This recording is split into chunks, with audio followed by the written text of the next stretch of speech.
Welcome to my channel it's reaction answer. আমি শ্রীমন্ত তোমাদের কাছে এসে গেছি আবার একটি নতুন মুভির আপডেট নিয়ে। এই মুভিটির নাম হচ্ছে যে দ্য পরম সুন্দরী। পরম সুন্দরী মুভি বেরিয়েছিল আগের শুক্রবার 29শে আগস্ট আমাদের বাংলার বহুরূপীর সাথে। তো এই মুভিটার আজ প্রায় এক সপ্তাহ কমপ্লিট হয়ে গেল বৃহস্পতিবারে। কাল থেকে নতুন অনেক মুভি রিলিজ হবে। তো এই মুভিটি এক সপ্তাহে কত বাজেট, কত ইনকাম করেছে সেটাই আমি আজকে আপনাদেরকে বলবো। এই মুভিটি আগের সপ্তাহে যখন বেরিয়েছিল শুক্রবারে ফার্স্ট দিনে 7,37,00,000 টাকা ইনকাম করেছিল। স্যাটারডেতে মানে শনিবার দিন 10,07,000 টাকা ইনকাম করেছিল।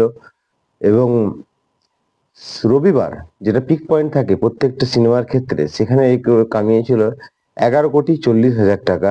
এবং সোমবার দিন 3,32,00,000 টাকা। এবং মঙ্গলবার 4,31,00,000 টাকা ইনকাম করেছিল। এরপরে বুধবার আসতে না আসতে এর কিছুটা আমরা ডাউন দেখতে পাই, যেখানে এ ইনকাম করেছে 2,87,00,000 টাকা।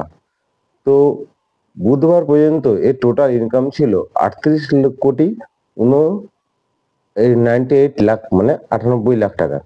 তো মুভিটা মোটামুটি অলমোস্ট নিয়ে করে আজ পর্যন্ত যদি আমি আরো 2 কোটি টাকা ধরে নিই, তাহলে 40 কোটি টাকার কাছে ইনকাম করেছে।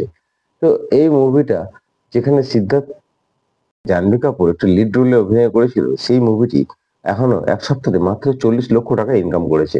এরপরে 5 তারিখে আমরা যেটা জানি যে অ্যাডভান্স বুকিং শুরু হয়ে গেছে টাইগার শ্রফের বাগি 4-এর। এবং সাথে আরো আসছে দ্য বেঙ্গল ফিল্ম ফাইলস, যেটা হচ্ছে প্রচন্ড হাইপ তৈরি হয়েছে বিবেক অভিনেত্রীর। এবং সাথে আসছে the Conjuring, the last rites hitting. ঠিক আছে, তো এই সিনেমাগুলো কিনা এই সপ্তাহে রিলিজ করতে চলেছে, যেটা 5 তারিখে 5ই সেপ্টেম্বর। এই সিনেমার সাথে পরম সুন্দরী যেখানে ফ্রেশ একদম মানে একা কাজ করে যাচ্ছিল, কোনো কম্পিটিশন ছিল না, সেখানেও মাত্র 40 কোটি টাকা ইনকাম করেছে।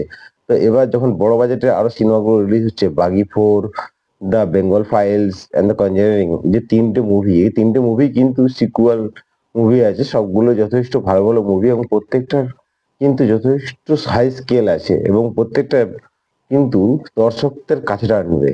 তো সেখানে পরম সুন্দরী কতটা কাজ করতে পারে এবং কতটা কি নিজের বিজনেস ধরে রাখতে পারে, সেটাই দেখার বিষয়। এই সপ্তাহটা পরম সুন্দরীর কাছে খুব ভাইটাল সপ্তাহ। এখানে এ কতটা কি ইনকাম করতে পারে না পারে খুব দেখার বিষয় আছে। তো 40 কোটি টাকা এখনো পর্যন্ত ইনকাম করলেও এর বাজেট রিকভার করতে পারবে কিনা সেটা একটা দেখার বিষয় আছে। তো নেক্সট উইকেও আমি আবার আপনাদের জন্য এর বক্স অফিস কালেকশন তুলে নিয়ে আসবো যে কত ইনকাম করতে পারছে। ঠিক আছে, তাতে এই মুভি হিট হচ্ছে কি সুপার হিট হচ্ছে বা কি অ্যাভারেজ যাচ্ছে কি ডিজাস্টার যাচ্ছে, পুরো একদম ডিক্লেয়ার করে দেওয়া হবে।